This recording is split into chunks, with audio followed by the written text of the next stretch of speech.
నమస్తే అండి. మనం ఇప్పుడు రమేష్ గారితో ఉన్నాము. వీళ్ళు సర్టిఫైడ్ ఫైనాన్షియల్ కన్సల్టెంట్. మనం ప్రీవియస్‌లో అన్నీ తెలుసుకుంటూ ఉన్నాం. మనం సిప్ అంటే ఏంటి? లంసమ్ అంటే ఏంటి? వాటికి ఉన్నటువంటి డిఫరెన్షియేషన్ ఏంటి? అవి 2 కలిపి ఎలా చేయొచ్చు? అసలు ఫస్ట్ ఇన్వెస్ట్‌మెంట్ స్టార్ట్ చేయాలి అనేది ఎట్లా? ఫైనాన్షియల్ అడ్వైజర్ కరెక్ట్‌గా ఉంటేనే మన ఫైనాన్షియల్ డిసిప్లిన్ అనేది ఎట్లా ఉంటుంది అనేది కూడాను. ఇప్పుడు ఇంకా మరికొంచెం ముందుకెళ్దాము. ఇంకా రిచ్ పీపుల్ వాళ్ళు వాడేటువంటి స్ట్రాటజీస్ గురించి మనం సార్‌ని అడిగి తెలుసుకుందాము. నమస్తే రమేష్ గారు. మేడం నమస్తే. చెప్పండి సార్. మీరు ప్రీవియస్ వీడియోలో కూడా అన్నారు రిచ్ పీపుల్ వాడేటువంటి స్ట్రాటజీస్ డిఫరెంట్ గా ఉంటాయని. అయితే రిచ్ పీపుల్ ఇంకా రిచ్ గా అవ్వడానికి వాళ్ళు ఫైనాన్షియల్ పరంగా వాడేటటువంటి స్ట్రాటజీస్ ఏం ఫాలో అవుతారు? మరి కామన్ పీపుల్ కూడా ఆ స్ట్రాటజీస్ ని ఫాలో అవ్వచ్చు అంటారా? చెప్పండి. తప్పకుండా అండి. వాళ్ళకి సపరేట్ స్ట్రాటజీస్, మనకు సపరేట్ స్ట్రాటజీస్ అంటే ఏమీ ఉండవు. కాకపోతే వాళ్ళు డిసిప్లిన్గా ఫాలో అవుతారు. సో మనం ఫాలో అవ్వము. లేదా వాళ్ళు ఇంకా కొత్త కొత్తవి తెలుసుకుంటుంటారు. ఓకే. సో ఎక్కడెక్కడ గ్రోత్ ఆపర్చునిటీస్ ఉంటాయో దానికి పరంగా వాళ్ళు స్ట్రాటజీస్ అనేది మారుస్తూ ఉంటారు. సో మనం ఏంటంటే జనరల్గా మనకేం తెలుసో దాన్నే కంటిన్యూ చేయటము. సో మళ్ళీ కొత్త దాంట్లోకి ఎందుకు ఎంటర్ అవ్వాలి, లేదా ఉన్నది చాలులే. సో ఇవన్నీ ఏమవుతాయంటే మేజర్గా మనకి ఇన్ఫ్లేషన్ని బీట్ చేయాలంటే అవ్వదు. ఓకే. సో ఇన్ఫ్లేషన్ బీట్ చేయడానికి మనకు సపరేట్గా స్ట్రాటజీస్ అనేటువంటిది, ఇన్స్ట్రుమెంట్స్ అనేటువంటి సపరేట్గా ఉంటాయి. ఓకే. సో ఇప్పుడు జస్ట్ ఒక స్లైడ్ షోలో చూపిస్తాను జనరల్గా ఎలాంటి స్ట్రాటజీలు ఎలా ఫాలో అవుతున్నారు, అంటే కొంతమంది రిచ్ పీపుల్ ఎగ్జాంపుల్స్గా తీసుకున్నాం. ఓకే.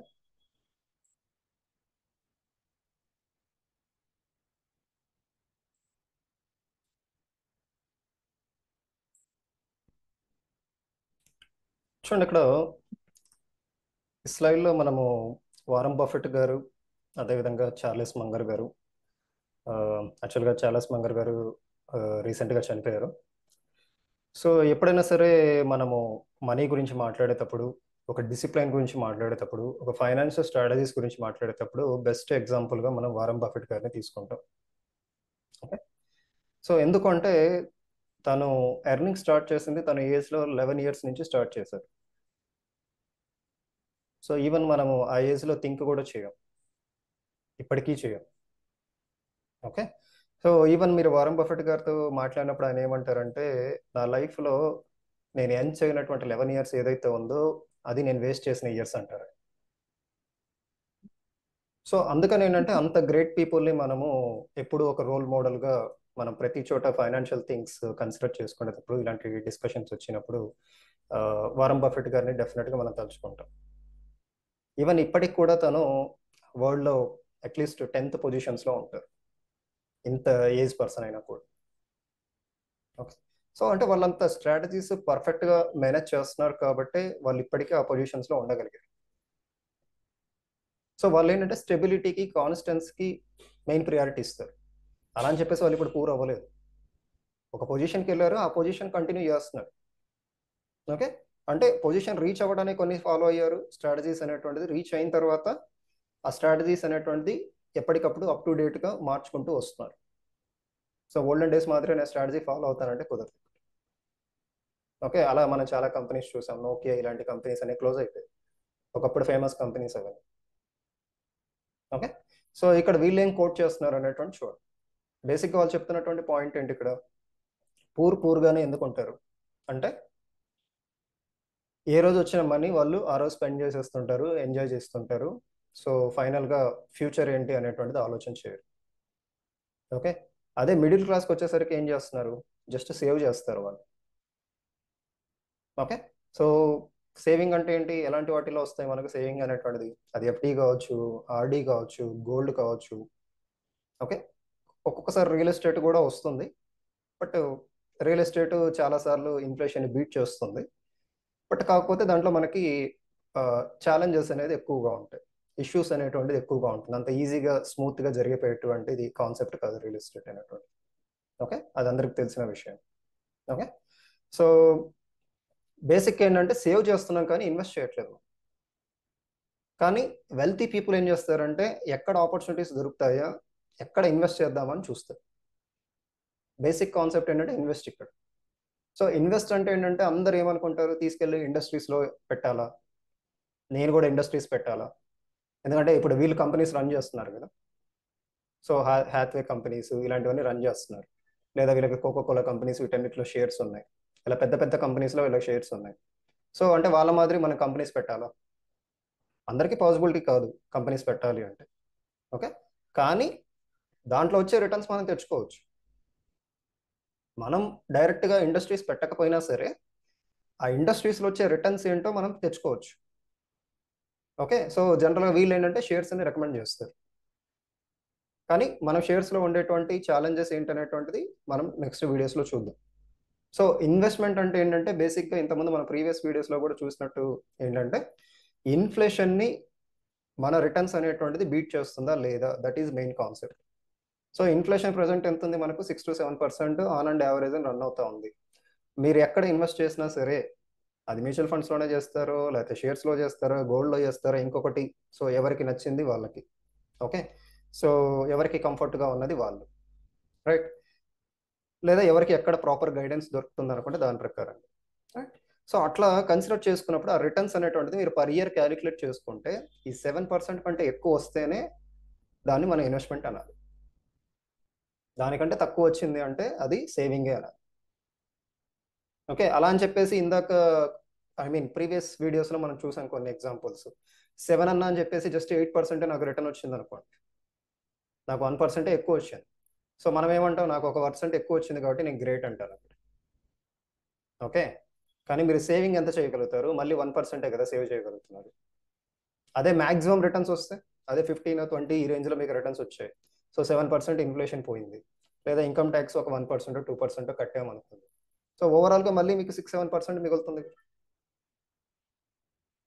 అది బెటరా? లేకపోతే నాకు 8% వచ్చింది, సో 7% ఇన్ఫ్లేషన్ పోయింది, ఒక 1% ట్యాక్స్ పోయింది, ఫైనల్గా మళ్ళీ జీరోనే అవుతుంది.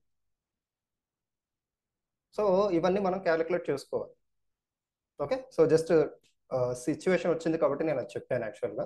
ఓకే, సో బేసిక్గా ఏంటంటే వెల్తీ పీపుల్ ఇన్వెస్ట్మెంట్ అనేటువంటి దానికి ప్రియారిటీ ఇస్తారు. అది వాళ్ళకు ఉండే నాలెడ్జ్ని బట్టి డైరెక్ట్గా అయినా చేస్తారు. నాలెడ్జ్ లేనటువంటి వాళ్ళు, లేకపోతే మన రిస్క్ తీసుకోవడం ఎందుకు అనుకునేటువంటి వాళ్ళు ఏంటంటే ఇలా మనం మ్యూచువల్ ఫండ్స్ వేస్లో మనము ఆ ఇన్వెస్ట్మెంట్ అనేది చేసుకోవచ్చు. ఓకే, సో ఎలా జరుగుతుంది ఏంటి ఆ ఇన్వెస్ట్మెంట్స్ అనేటువంటిది మనము నెక్స్ట్ వీడియోస్లో చూద్దాం. ఓకే, సో ఇక్కడ చూడండి, మోస్ట్ ఆఫ్ ద పీపుల్కి తెలిసి ఉంటుంది మింట్ పేపర్ అనేటువంటిది న్యూస్ పేపరు. ఇక్కడ ఫైర్ కాన్సెప్ట్కి సంబంధించి ఒక 4 మెంబర్స్ని రిచ్ పీపుల్ని ఇంటర్వ్యూ చేయడం జరిగింది. ఓకే, ఇది దగ్గర దగ్గర ఒక 1 year back paper. Maybe present వాళ్ళ వాల్యుయేషన్స్ పెరిగి ఉండొచ్చు. ఓకే, సో ఇక్కడ ఫైర్ అనేటువంటి కాన్సెప్ట్ ప్రజెంట్ బాగా భూమిలో ఉన్నటువంటి కాన్సెప్ట్. ఏంటి ఫైర్ కాన్సెప్ట్ అంటే ఏంటంటే, ఫైర్ అంటే నిప్పు మనం ఎలా వాడతామో దాన్ని కూడా ఇక్కడ అలా కన్సిడర్ చేసుకోవచ్చు. ఏంటి అంటే ఏంటంటే financially independence and retired early, that is the full form. Okay, కాకపోతే మనకి ఎక్కువ సోషల్ మీడియాస్లో ఫైర్ అనేది బాగా కనిపిస్తూ ఉంటుంది. ఓకే, సో దాంట్లో ఈ ఎగ్జాంపుల్లో చూడండి, ఇతను రవీంద్ర అనే అతను 39 years జైపూర్ అతను. ఓకే, తనకు ప్రజెంట్ ఒక 12 crore rupees ఉంది తన దగ్గర. ఓకే, తన ప్రజెంట్ కార్పస్ వాల్యూ. సో అది ఆల్రెడీ రిటైర్మెంట్ కోసం పెట్టుకున్నారు ఆయన. ఆల్రెడీ రాసారు చూడండి, కార్పొరేట్ రిటైర్మెంట్, రైట్? ఆ 12 crores ఆయన ఎట్లా స్ప్లిట్ చేశారు చూడండి ఇక్కడ. ఒక 5% ఏమో క్యాష్లో పెట్టారు, 20% రియల్ ఎస్టేట్లో పెట్టారు, 20% వచ్చేసి డెప్ట్ మ్యూచువల్ ఫండ్స్, ఎంఎఫ్ అంటే ఇక్కడ మ్యూచువల్ ఫండ్స్, కొన్ని బాండ్స్లో పెట్టారు. సో ఆయనకు షేర్ మార్కెట్స్ ఇవన్నీ ఐడియా ఉండి ఉంటుంది, దాని ప్రకారంగా 55% ఈక్విటీస్లో పెట్టారు డైరెక్ట్గా. చూడండి స్ప్లిట్టింగ్ అనేటువంటిది ఎలా చేస్తున్నారు, ఒకే చోట పెట్టట్లేదు వీళ్ళు, డైవర్సిఫికేషన్ అనేది ఇంప్లిమెంట్ చేస్తారు. That is one of the best strategies, మనం డెఫినెట్గా నేర్చుకోవాల్సినటువంటి. ఓకే, సో ఈవెన్ ఇక్కడ చూడండి మ్యూచువల్ ఫండ్స్లో కూడా పెట్టారు 20%.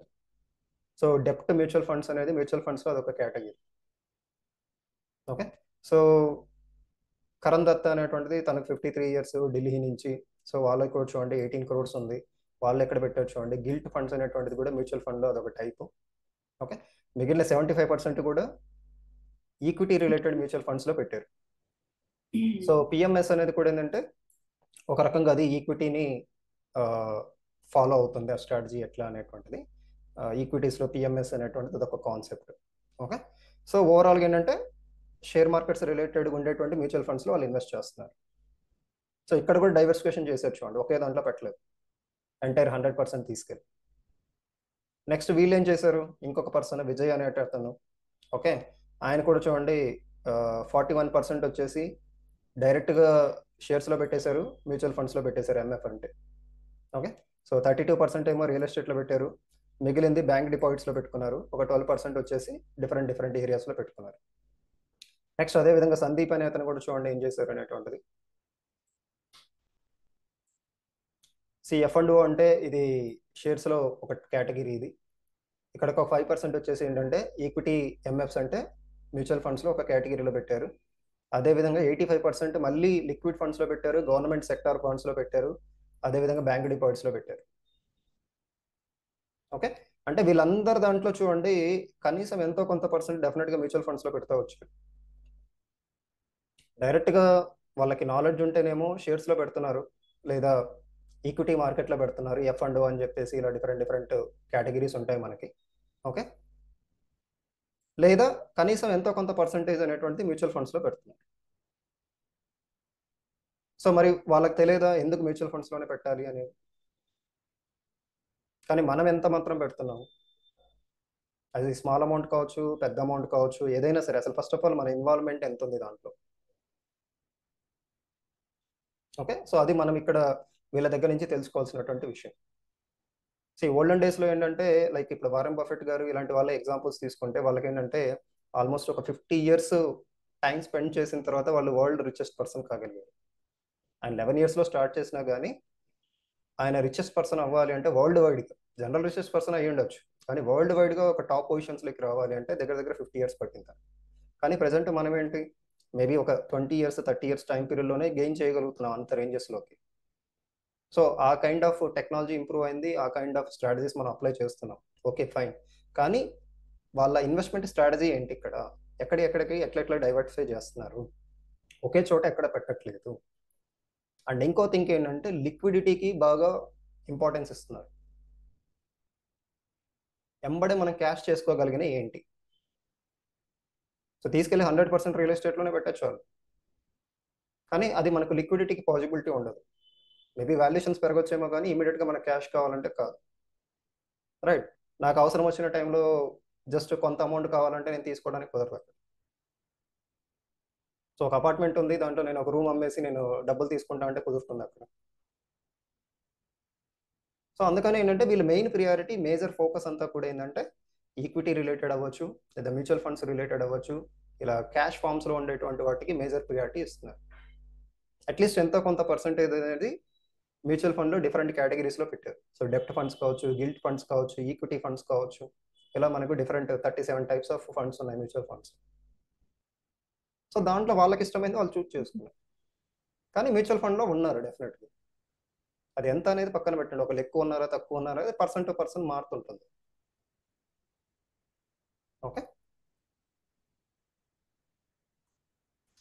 చూడండి ఇక్కడ జస్ట్ ఒక ఎగ్జాంపుల్ తీసుకున్నాం. మనకి ఎస్కలేటర్ తెలుసు, జనరల్ స్టెప్స్ ఎక్కి వెళ్ళటం తెలుసు ఒక హైట్కి వెళ్ళాలి అంటే. సో మనం పాత ట్రెడిషనల్ మెథడ్స్ కనుక తీసుకుంటే ఈ ఆర్డీ కానీ, ఎఫ్డి కానీ, చిట్స్ కానీ ఇలాంటివన్నీ తీసుకుంటే ఏంటంటే మనం స్టెప్స్ ఎక్కుతున్నట్టు. బెనిఫిట్స్ రావట్లని చెప్పట్లేదు, అవి మంచి కాదని చెప్పట్లేదు ఎక్కడ కూడా. ఓకే, అది ఓల్డెన్ డేస్కి సెట్ అయ్యాయి, కానీ ప్రజెంట్ డేస్కి అది సరిపోదు. ఇన్ఫ్లేషన్ బీట్ చేయాలంటే సరిపోదు. మనం లైఫ్ స్మూత్గా హ్యాపీగా ఈజీగా జరగాలి అంటే ఇదే ట్రెడిషనల్ మెథడ్స్ మనం ఫాలో అయితే కనుక ప్రజెంట్ ఎలా అయితే స్ట్రగుల్ అవుతున్నామో అదే స్ట్రగుల్ ఎప్పటికీ ఉంటుంది ఎవర్ గ్రీన్గా. మనం గో గ్రీన్ చేయకపోయినా మాత్రం ఇది మాత్రం ఎవర్ గ్రీన్ అవుతుంది. ఓకే, సో అదే మనకు స్మార్ట్ వర్క్ ఏంటంటే లైక్ ఈ ఎస్ఐపి కానీ మ్యూచువల్ ఫండ్స్ కానీ ఏంటంటే దాన్ని మనం ఎస్కలేటర్ తోటి హైట్స్ ఎక్కడం. ఓకే, సో ఏది కావాలి అనేటువంటి మనమే డిసైడ్ అవ్వాలి. రెండిట్లో నుంచి సక్సెస్ వస్తుంది, రాదని కాదు. సో ఇదెంత టైం పడుతుంది, ఇదెంత టైం పడుతుంది అనేటువంటిది డిఫరెన్స్ అక్కడ. ఓకే, సో అదేవిధంగా జనరల్గా ఎస్ఐపీలు ఇవన్నీ చేయాలంటే, మ్యూచువల్ ఫండ్స్ చేయాలంటే ఏంటంటే చిన్న అమౌంట్స్తో మనం ఏం చేస్తాము, పెద్ద అమౌంట్స్ ఉంటే చేయాలి, చేస్తే అట్లాగే చేయాలి, ఇలా అని ఏంటంటే ఆగిపోతూ ఉంటారు జనం. మనం ఏదైనా ఒక ఓషన్ తీసుకుంటే ఆల్ ఆఫ్ ద సడన్గా ఓషన్ ఫామ్ అవ్వదు కదా. ఒక సముద్రం అనేటువంటి తీసుకుంటే ఆ సముద్రంగా ఫామ్ అవ్వాలన్నా, అది మహాసముద్రంగా ఫామ్ అవ్వాలన్నా ఒకేసారిగా ఫామ్ అవ్వదు అది. సో డ్రాప్ అనేటువంటిది ఫైనల్గా ఎలాగైతే కాంపౌండ్ ఎఫెక్ట్ అనేటువంటి జరుగుతుందో దాని మూలానే ఆ పెద్ద పెద్ద ఓషన్స్ అనేది ఫామ్ అవుతాయి. ఇక్కడ కూడా అంతే. సో చిన్న చిన్న అమౌంట్స్తో మనం ఇన్వెస్ట్మెంట్ స్టార్ట్ చేస్తాము. మీరు ఒక డిసిప్లైన్ ఫాలో అయినప్పుడు అంటే ఆటోమేటిక్గా మీకు ఆ కాంపౌండ్ ఎఫెక్ట్ అనేటువంటి తెలుస్తుంది. అంతే తప్ప స్టార్ట్ చేయకుండా సో ఉన్నప్పుడే చేస్తాను, చూద్దాంలే, చెందుదాంలే అంటే కనుక సో మీరు ఎన్ని స్ట్రాటజీస్ విన్నా, ఎంతమంది రిచ్ పీపుల్ని మీరు జస్ట్ అలా వీడియోస్ చూసినా సో దానివల్ల యూజ్ ఏముండదు. Okay, so investment is the best strategy. అది రిచ్ పీపుల్ ఫాలో అయ్యేటువంటిది. ఎక్కడెక్కడ వాళ్ళకి ఆప్షన్స్ దొరుకుతాయని చెప్పేసి ఎప్పుడు వాళ్ళు ట్రై చేస్తూ ఉంటారు. ఓకే, సో ఆ ఆప్షన్స్ని వాళ్ళు పర్ఫెక్ట్గా యూటిలైజ్ చేసుకుంటారు. సో యాక్చువల్గా ఇందాక మనం చూసిన స్లైడ్స్లో ఏంటంటే వాళ్ళు డైవర్సిఫికేషన్ అప్లై చేశారు. మెయిన్ కాన్సెప్ట్ ఆ డైవర్సిఫికేషన్ ఏంటంటే యాక్చువల్గా మనకు మ్యూచువల్ ఫండ్లో ఆటోమేటిక్గా జరిగిపోతుంది. దానికోసం మళ్ళీ మనం సపరేట్గా వెళ్ళి చేయాల్సిన అవసరం లేదు. వాళ్ళకంటే పాసిబిలిటీ ఉంది, లేదు వాళ్ళు ఫైనాన్షియల్ కన్సల్టెన్సీ హెల్ప్ తీసుకున్నారు, ఎలా ఆర్గనైజ్ చేస్తున్నారు అనేది సో వాళ్ళకు ఉండేటువంటి కెపాసిటీ మీద ఉంటుంది. ఓకే, కానీ కామన్ పీపుల్ తీసుకుంటే ఏంటంటే ఇన్ని మేనేజ్ చేయాలంటే ఒకరు చేయలేరు. వాళ్ళకంటూ ఒక టీం లేకపోతే, లేకపోతే వాళ్ళకంటూ ఒక సపరేట్ కన్సల్టెన్సీ కనుక లేకపోతే సో చేయాలంటే టఫ్ అవుతుంది. అదే మ్యూచువల్ ఫండ్స్లో అనుకోండి, ఆ డైవర్సిఫికేషన్ అంతా ఆటోమేటిక్గా జరిగిపోతుంది. మళ్ళీ మనము సపరేట్గా ఎత్తుక్కొని ఇవన్నీ చేయాల్సిన అవసరం లేదు. సో ఎలా జరుగుతుంది ఆ డైవర్సిఫికేషన్ అనేటువంటిది మేబీ దాన్ని ఒక సపరేట్ వీడియోలో చేద్దాం. Okay madam, sir, thank you so much. ఒక నీటి బిందువు కలిస్తేనే ఒక సముద్రం, ఆ సముద్రం మహాసముద్రం లాగా ఎలా అవుతుంది అనేది మనకు రోజు చేసే కొద్ది మొత్తాల్లో ఇన్వెస్ట్మెంట్, మనం సేవింగ్స్ మనకు ఫ్యూచర్లో మనల్ని ఆదుకుంటాయి అనేది మనం తెలుసుకోవాలి. ఇంకొకటి, మనం హార్డ్ వర్క్ గా ఇన్వెస్ట్ చేస్తామా, స్మార్ట్ వర్క్ గా ఇన్వెస్ట్ చేస్తాం అనేది కూడా మనమే డిసైడ్ చేసుకోవాలి, మన చేతిలోనే ఉంది. ఇంకా మనం డిసైడ్ చేసుకోలేకపోతున్నాం అంటే ఒక మంచి అడ్వైజర్ ని ఫాలో అవ్వచ్చు. సార్ది నంబర్ ఉంటుంది, మీరు డైరెక్ట్ గా చేసి సార్తో మాట్లాడుకోవచ్చు. ఈ వీడియోని లైక్ చేయండి, షేర్ చేయండి, సబ్స్క్రైబ్ చేయండి మరిన్ని మా వీడియోస్ చూడడానికి. Thank you so much. Thank you sir. Thank you madam.